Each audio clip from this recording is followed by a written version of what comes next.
ಲೋಕಸಭಾ ಚುನಾವಣೆಗೆ ಈಗ ರಾಜಕೀಯ ಪಕ್ಷಗಳು ತಯಾರಿಯನ್ನ ಆರಂಭಿಸಿವೆ. ಶತಾಯಗತಾಯ ಈ ಬಾರಿಯ ಲೋಕಸಭಾ ಚುನಾವಣೆಯನ್ನ ಗೆಲ್ಲಲೇಬೇಕು ಅಂತ ಅಭ್ಯರ್ಥಿಗಳ ಆಯ್ಕೆಯಲ್ಲಿ ಈಗ ತೊಡಗಿಕೊಂಡಿವೆ.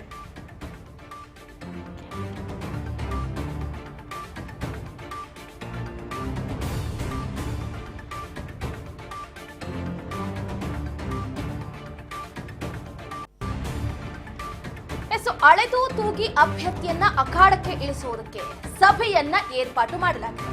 ಈಗಾಗಲೇ ಮೊದಲ ಪಟ್ಟಿಗಾಗಿ ದೆಹಲಿಯಲ್ಲಿ ಬಿಜೆಪಿಗರ ಮೀಟಿಂಗ್ ಆಗಿರುವಂತದ್ದು.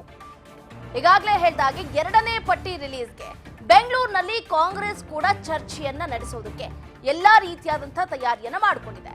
28 ಕ್ಷೇತ್ರಗಳ ಪೈಕಿ 20 ಸ್ಥಾನವನ್ನ ವಶಕ್ಕೆ ಪಡ್ಕೊಳ್ಳೋದಕ್ಕೆ ನಾನಾ ರೀತಿಯಾದಂತಹ ಸರ್ಕಸ್ ಅನ್ನ ನಡೆಸ್ತಾ ಇದ್ದಾರೆ.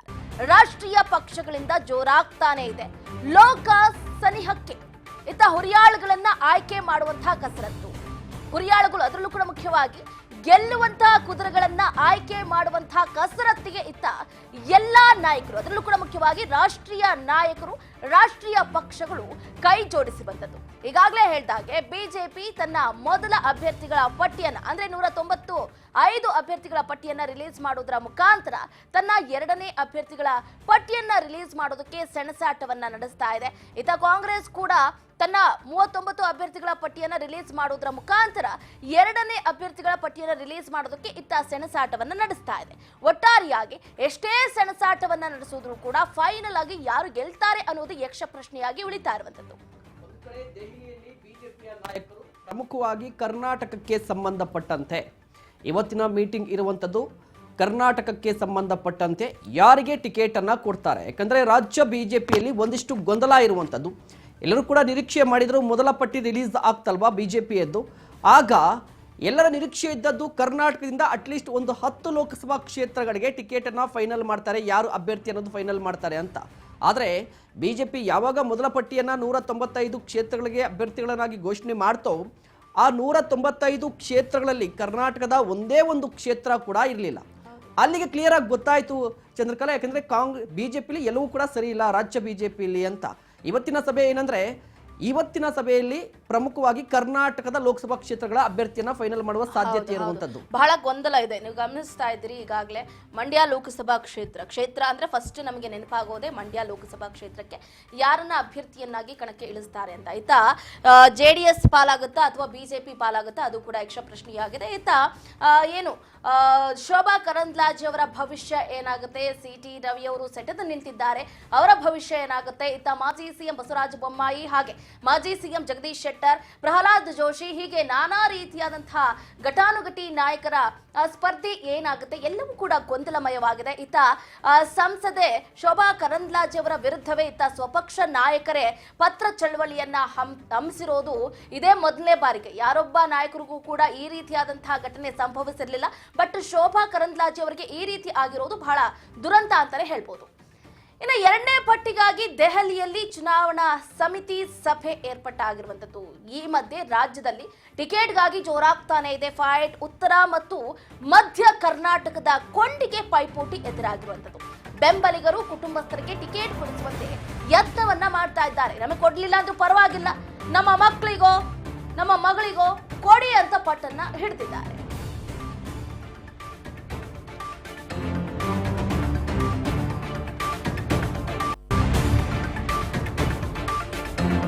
ಬೆಂಬಲಿಗರು ಮತ್ತು ಕುಟುಂಬಸ್ಥರಿಗೆ ಟಿಕೆಟ್ ಕೊಡಿಸುವುದಕ್ಕೆ ನಾಯಕರು ಪ್ರಯತ್ನವನ್ನ ಪಡ್ತಾ ಇದ್ದಾರೆ. ಪ್ರಮುಖವಾಗಿ ಟಿಕೆಟ್ ಸಿಗದಿದ್ರೆ ಪಕ್ಷೇತರವಾಗಿ ಸ್ಪರ್ಧೆ ಅಂತ ಈಶ್ವರಪ್ಪನವರು ಹೇಳಿದ್ದಾರೆ. ರಾಜ್ಯ ಬಿಜೆಪಿಯಲ್ಲಿ ಸಾಕಷ್ಟು ಬೆಳವಣಿಗೆ ಆಗ್ತಾ ಇದೆ. ಆ ಬೆಳವಣಿಗೆಯಲ್ಲಿ ಈಗ ಮತ್ತೊಂದು ಸುದ್ದಿ, ಹಾವೇರಿ ಲೋಕಸಭಾ ಕ್ಷೇತ್ರಕ್ಕೆ ಸಂಬಂಧಪಟ್ಟಂತೆ ಈಗಾಗಲೇ ಮೊದಲ ಪಟ್ಟಿಯನ್ನ ರಿಲೀಸ್ ಮಾಡಿದೆ. ಇವತ್ತು ಎರಡನೇ ಪಟ್ಟಿ ರಿಲೀಸ್ ಮಾಡಬೇಕು ಅಂತ ಒಂದಿಷ್ಟು ಮೀಟಿಂಗ್ ಕೂಡ ಹಮ್ಮಿಕೊಳ್ಳಲಿರುವಂಥದ್ದು. ಇದರ ನಡುವೆ KS ಈಶ್ವರಪ್ಪನವರ ಈ ಹೇಳಿಕೆ ಬಿಜೆಪಿಯಲ್ಲಿ ಎಲ್ಲವೂ ಸರಿ ಇಲ್ಲ ಅನ್ನೋದನ್ನ ಮತ್ತೆ ಮತ್ತೆ ಸಾಬೀತನ್ನ ಮಾಡಿಸ್ತಾ ಇರುವಂಥದ್ದು. ಜೊತೆಗೆ ಯಾಕೆ ಡಿಲೇ ಆಗ್ತಾ ಇದೆ ಬಿಜೆಪಿಯ ಅಭ್ಯರ್ಥಿಗಳ ಘೋಷಣೆ ಅಂದ್ರೆ, ಒಂದಿಷ್ಟು ಕ್ಷೇತ್ರಗಳಲ್ಲಿ 2ಕ್ಕೂ ಹೆಚ್ಚು ಆಕಾಂಕ್ಷಿಗಳಿರುವಂಥದ್ದು. ಫಾರ್ ಎಕ್ಸಾಂಪಲ್ ನೀವು ಕೂಡ ನೋಡ್ತಾ ಇದ್ದೀರಾ, ಬೆಳಗಾವಿ ಲೋಕಸಭಾ ಕ್ಷೇತ್ರ ಈಗಾಗಲೇ ಹಾಲಿ MP ಇರುವಂಥದ್ದು ಮಂಗಳಾ ಅಂಗಡಿಯವರು. ಆದರೆ ಈ ಬಾರಿ ಜಗದೀಶ್ ಶೆಟ್ಟರ್ ಅವರಿಗೆ ಟಿಕೆಟ್ ಸಿಗುವ ಸಾಧ್ಯತೆ ಇರುವಂಥದ್ದು. ಜಗದೀಶ್ ಶೆಟ್ಟರ್ ಅವರು ಬಿಜೆಪಿಯಲ್ಲಿ ಅಸೆಂಬ್ಲಿ ಚುನಾವಣೆಯಲ್ಲಿ ಬಿಜೆಪಿ ಟಿಕೆಟ್ ಸಿಗಲಿಲ್ಲ ಅಂತ ಕಾಂಗ್ರೆಸ್ಗೆ ಬಂದರು, ಮತ್ತೆ ಈಗ ಲೋಕಸಭಾ ಚುನಾವಣಾ ಸಂದರ್ಭದಲ್ಲಿ ಮತ್ತೆ ಬಿಜೆಪಿಗೆ ಹೋಗಿದ್ದಾರೆ. ಅವರಿಗೆ ಎಲ್ಲೋ ಒಂದು ಕಡೆ ಸೀಟ್ ಕೊಡಲೇಬೇಕಾಗಿದೆ. ಹಾಗಾದ್ರೆ ಯಾವ ಕ್ಷೇತ್ರದಿಂದ ಕೊಡ್ತಾರೆ ಅಂದ್ರೆ ಬೆಳಗಾವಿ ಲೋಕಸಭಾ ಕ್ಷೇತ್ರ ಅಂತ ಕೇಳಿ ಬರ್ತಾ ಇರುವಂತದ್ದು. ಇನ್ನು ಚಿಕ್ಕಬಳ್ಳಾಪುರ ಲೋಕಸಭಾ ಕ್ಷೇತ್ರ ಡಾಕ್ಟರ್ ಕೆ ಸುಧಾಕರ್ ಅವರು ರೇಸ್ನಲ್ಲಿರುವಂಥದ್ದು. ಬಹಿರಂಗವಾಗಿ ಕೂಡ ಹೇಳ್ಕೊಂಡಿದ್ದಾರೆ, ನಾನೇ ಟಿಕೆಟ್ ಆಕಾಂಕ್ಷಿ, ನಾನು ಅಭ್ಯರ್ಥಿ ಅಂತ. ಇದ್ರ ಜೊತೆಗೆ ಅಲೋಕ್ ಅವರ ಹೆಸರು ಕೂಡ ಕೇಳಿ ಬರ್ತಾ ಇರುವಂತದ್ದು. ಅಲೋಕ್ ಅವರ ಹೆಸರು ಈಗಾಗಲೇ ಅವರು ಕೂಡ ಪ್ರಚಾರವನ್ನ ತೆಗೆದುಕೊಂಡಿರುವಂತದ್ದು. ಚಿಕ್ಕೋಡಿಯಿಂದ ಅಣ್ಣಾ ಸಾಹೇಬ್ ಜೊಲ್ಲೆ ವರ್ಸಸ್ ರಮೇಶ್ ಕತ್ ಬಹಳ ಪೈಪೋಟಿ ಇರುವಂತಹ ಲೋಕಸಭಾ ಕ್ಷೇತ್ರ ಅಂತಾನೆ ಹೇಳ್ಬೋದು. ಹೈಕಮಾಂಡ್ಗೆ ಯಾಕೆ ಇಷ್ಟು ದೊಡ್ಡ ತಲೆನೋವು ಅಂತಂದ್ರೆ ಘಟಾನುಘಟಿ ನಾಯಕರೇ ಇದರಲ್ಲಿ ಸ್ಪರ್ಧೆ ಮಾಡ್ತಾ ಇದ್ದಾರೆ. ನಮಗೆ ಟಿಕೆಟ್ ಬೇಕು, ನಮಗೆ ಟಿಕೆಟ್ ಬೇಕು ಅಂತ ದುಂಬಾಲ್ ಬಿದ್ದಿರೋದ್ರಿಂದ ಒಂದು ರೀತಿಯಾದಂತಹ ಟೆನ್ಷನ್ ಶುರುವಾಗಿದೆ. ಇಲ್ಲಾಂತಂದ್ರೆ ಯಾವಾಗಲೂ ರಿಲೀಸ್ ಆಗೋಗ್ಬಿಡ್ತಿತ್ತು. 195 ಅಭ್ಯರ್ಥಿಗಳ ಪಟ್ಟಿ ರಿಲೀಸ್ ಮಾಡಿದ್ದಾರೆ ಅಂತಂದ್ರೆ ಕರ್ನಾಟಕಕ್ಕೆ ಒಬ್ಬರನ್ನ ಕೂಡ ಘೋಷಣೆ ಮಾಡಿಲ್ಲ ಅಂತಂದ್ರೆ ಇಕ್ಕಟ್ಟಿನ ಪರಿಸ್ಥಿತಿ ಏನಂದ್ರೆ ಈಗ ಚಿಕ್ಕೋಡಿ ಇರ್ಬೋದು, ಚಿಕ್ಕಬಳ್ಳಾಪುರ ಇರ್ಬೋದು, ಶಿವಮೊಗ್ಗ ಇರ್ಬೋದು, ಇವೆಲ್ಲ ಕೂಡ ಒಂದು ಕಡೆ ಈ ಚಿಕ್ಕೋಡಿ ಲೋಕಸಭಾ ಕ್ಷೇತ್ರ ಅಂದ್ರೆ ಜಿದ್ದಾಜಿದ್ದಿ ಏರ್ಪಟ್ಟಿರುವಂತದ್ದು. ಬಿಜೆಪಿ ಆಗಿರ್ಬೋದು, ಕಾಂಗ್ರೆಸ್ ಆಗಿರ್ಬೋದು, ಇಲ್ಲಿ ಟಿಕೆಟ್ ಪೈಪೋಟಿ ಇದ್ದೇ ಇರುತ್ತೆ. ಅಣ್ಣಾ ಸಾಹೇಬ್ ಜೊಲ್ಲೆ ಅವರು ಇದಲ್ವಾ, ಇವರು ಸತತವಾಗಿ ಗೆಲುವನ್ನ ಸಾಧಿಸ್ಕೊಂಡ್ ಬರ್ತಾ ಇದ್ದಾರೆ. ಹೀಗಾಗಿ ರಮೇಶ್ ಕತ್ತಿ ಅವರು ಕೂಡ ಒಂದು ರೀತಿಯಾಗಿ ಟವಲ್ ಅನ್ನು ಹಾಕಿರುವಂತದ್ದು. ಉಮೇಶ್ ಕತ್ತಿ ಅವರ ಸಹೋದರ ಈಗ ರಮೇಶ್ ಕತ್ತಿ ಅವರು ಒಂದು ರೀತಿಯಾಗಿ ಬಹಿರಂಗವಾಗಿ ಹೇಳ್ಕೊಂಡಿದ್ದಾರೆ. ಯಾಕಂದ್ರೆ ಅಸೆಂಬ್ಲಿ ಚುನಾವಣೆಯಲ್ಲಿ ಅವರಿಗೆ ಟಿಕೆಟ್ ಸಿಕ್ಕಿರಲಿಲ್ಲ. ಹೀಗಾಗಿ ಹೇಳ್ತಾ ಇರೋದು, ನನಗೆ ಈಗ ಲೋಕಸಭಾ ಚುನಾವಣೆಯ ಟಿಕೆಟ್ ಕೊಡಬೇಕು ಅಂತ ಒಟ್ಟನ್ನ ಹೇಳ್ತಾ ಇರುವಂತದ್ದು.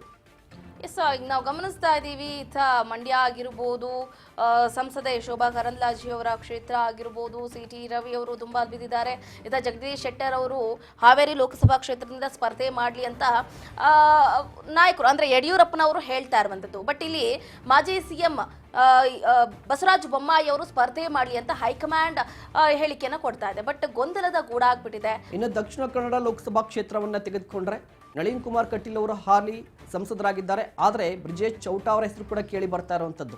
ಬ್ರಿಜೇಶ್ ಚೌಟ ಅವ್ರಿಗೆ ಯಾಕೆ ಕೊಡಬೇಕು ಅಂದ್ರೆ ನಳಿನ್ ಕುಮಾರ್ ಕಟೀಲ್ ಅವರಿಗೆ ಆ ಕ್ಷೇತ್ರದಲ್ಲಿ ಒಂದು ಆಡಳಿತ ವಿರೋಧಿ ಅಲೆ ಇದೆ ಅಂತ ಆ ಕಾರಣಕ್ಕಾಗಿ. ಇನ್ನು ಉತ್ತರ ಕನ್ನಡ ಅನಂತ್ ಕುಮಾರ್ ಹೆಗಡೆ ಅವರು ಗೊತ್ತಿದೆ ಎಲ್ಲರಿಗೂ ಕೂಡ, ವಿವಾದಾತ್ಮಕ ಹೇಳಿಕೆಗಳಿಂದ ಸದ್ದು ಮಾಡ್ತಾ ಇರುವಂತದ್ದು. ಇತ್ತೀಚೆಗತ್ತೆ ಅಷ್ಟೇ ಇನ್ನೊಂದು ಹೇಳಿಕೆಗಳನ್ನು ಕೊಟ್ಟಿದ್ದಾರೆ. ಅವ್ರಿಗೂ ಕೂಡ ಒಂದು ರೀತಿಯಾಗಿ ಟಿಕೆಟ್ ಅನ್ನು ಕೊಡಬಾರ್ದು ಅಂತ ಒಂದಿಷ್ಟು ಬೆಂಬಲಿಗರು ವಿರೋಧವನ್ನ ವ್ಯಕ್ತಪಡಿಸ್ತಾ ಇದ್ದಾರೆ. ಆದರೆ ಕಟ್ಟಾರ ಹಿಂದುತ್ವವಾದಿಗಳು ಯಾರಿದ್ದಾರೆ ಅವರು ಅನಂತ್ ಕುಮಾರ್ ಹೆಗಡೆ ಅವರಿಗೆ ಕೊಡಬೇಕು ಟಿಕೆಟ್ ಅಂತ ಕೇಳಿ ಬರ್ತಾ ಇರುವಂತದ್ದು. ಆದ್ರೆ ವಿಶ್ವೇಶ್ವರ ಹೆಗಡೆ ಕಾಗೇರಿ ಅವರು ಕೂಡ ಒಂದಿಷ್ಟು ಪೈಪೋಟಿಯನ್ನ ನಡೆಸ್ತಾ ಇದ್ದಾರೆ, ನನಗೆ ಟಿಕೆಟ್ ಬೇಕು ಅಂತ. ಹೀಗಾಗಿ ಉತ್ತರ ಕನ್ನಡ ಲೋಕಸಭಾ ಕ್ಷೇತ್ರದ ಟಿಕೆಟ್ ಯಾರ ಪಾಲಾಗುತ್ತೆ ಇದು ಕೂಡ ಕುತೂಹಲ ಇರುವಂತದ್ದು. ಮೈಸೂರು ಕೊಡಗು ಲೋಕಸಭಾ ಕ್ಷೇತ್ರಕ್ಕೆ ಈಗಾಗಲೇ ಕೇಳಿ ಬರ್ತಾ ಇರುವಂತಹ ಹೆಸರು ಪ್ರತಾಪ್ ಸಿಂಹ, ಹಾಲಿ ಸಂಸದರು ಕೂಡ ಹೌದು. ಬಟ್ ಇದರ ನಡುವೆ ಯದುವೀರ್ ಒಡೆಯರ್ ಅವರ ಹೆಸರು ಕೂಡ ಕೇಳಿ ಬರ್ತಾ ಇದೆ. ಈಗಾಗಲೇ ರಾಜ್ಯಾಧ್ಯಕ್ಷ ವಿಜೇಂದ್ರ ಅವರು ಕೂಡ ಕ್ಲಾರಿಟಿ ಕೊಟ್ಟಿದ್ದಾರೆ. ಯದುವೀರ್ ಒಡೆಯರ್ ಅವರ ಸ್ಪರ್ಧೆ ಬಗ್ಗೆ ನಮಗೂ ಕೂಡ ಕ್ಲಾರಿಟಿ ಇಲ್ಲ. ಪ್ರತಾಪ್ ಸಿಂಹ ಅವರಿಗೆ ಯಾಕೆ ವಿರೋಧ ಕೇಳಿ ಬರ್ತಾ ಇದೆ? ಯಾಕಂದ್ರೆ ಯಾರು ಕೂಡ ನಿರೀಕ್ಷೆ ಮಾಡಿರ್ಲಿಲ್ಲ ಪ್ರತಾಪ್ ಸಿಂಹ ಅವರಿಗೆ ಈ ಸಾರಿ ಟಿಕೆಟ್ ಮಿಸ್ ಆಗುತ್ತೆ ಅಥವಾ ಈ ರೀತಿಯ ವಾದ ಬರುತ್ತೆ, ಈ ಚರ್ಚೆ ಬರುತ್ತೆ ಅಂತ. ಯಾಕಂದ್ರೆ ಪ್ರತಾಪ್ ಸಿಂಹ ಅವರು ಒಂದಿಷ್ಟು ಆಕ್ಟಿವ್ ಪೊಲಿಟಿಷಿಯನ್ಸ್, ಆಕ್ಟಿವ್ MP ಯಾರಾದ್ರೂ ನೋಡಿದ್ರೆ ಕರ್ನಾಟಕದಲ್ಲಿ ಅವರು ಒಬ್ರು ಕೂಡ. ಆದ್ರೆ ಅವರು ಮಾಡ್ಕೊಂಡಿರುವಂತ ಒಂದಿಷ್ಟು ಎಡವಟ್ಟುಗಳು, ಜೊತೆಗೆ ಸ್ಥಳೀಯವಾಗಿ ಬಿಜೆಪಿ ಕಾರ್ಯಕರ್ತರ ವಿರೋಧ ಇರುವಂತದ್ದು. ಸೆಕೆಂಡ್ ಲೈನ್ ಲೀಡರ್ಸ್ ಅನ್ನ ವಿಶ್ವಾಸಕ್ಕೆ ತೆಗೆದುಕೊಳ್ತಾ ಇರುವಂತೆ, ಅದರ ಜೊತೆಗೆ ಕಾರ್ಯಕರ್ತರನ್ನ ಸಂಪರ್ಕಕ್ಕೆ ಸಿಗೋದಿಲ್ಲ ಅಂತ ವಾದವನ್ನ ಮಾಡ್ತಾ ಇರುವಂತದ್ದು. ಆದ್ರೆ ಈ ಮೈಸೂರು ಮತ್ತು ಕೊಡಗು ಲೋಕಸಭಾ ಕ್ಷೇತ್ರಕ್ಕೆ ಸಂಬಂಧಪಟ್ಟಂತೆ ಯದುವೀರ್ ಒಡೆಯವರ ಹೆಸರು ಕೇಳಿ ಬರ್ತಾ ಇದೆ, ಆದ್ರೆ ಅಧಿಕೃತವಾಗಿಲ್ಲ. ಆದ್ರೆ ಬೇರೆಯದ್ದೇ ಚರ್ಚೆ ನಡೀತಾ ಇರುವಂತದ್ದು. ರಾಮದಾಸ್ ಅವ್ರಿಗೆ ಏನಾದರೂ ಟಿಕೆಟ್ ಸಿಗಬಹುದಾ ಅಥವಾ ಎನ್ ಮಹೇಶ್ ಅವ್ರಿಗೆ ಏನಾದರೂ ಟಿಕೆಟ್ ಸಿಗಬಹುದಾ, ಈ ಚರ್ಚೆ ಕೂಡ ನಡೀತಾ ಇದೆ.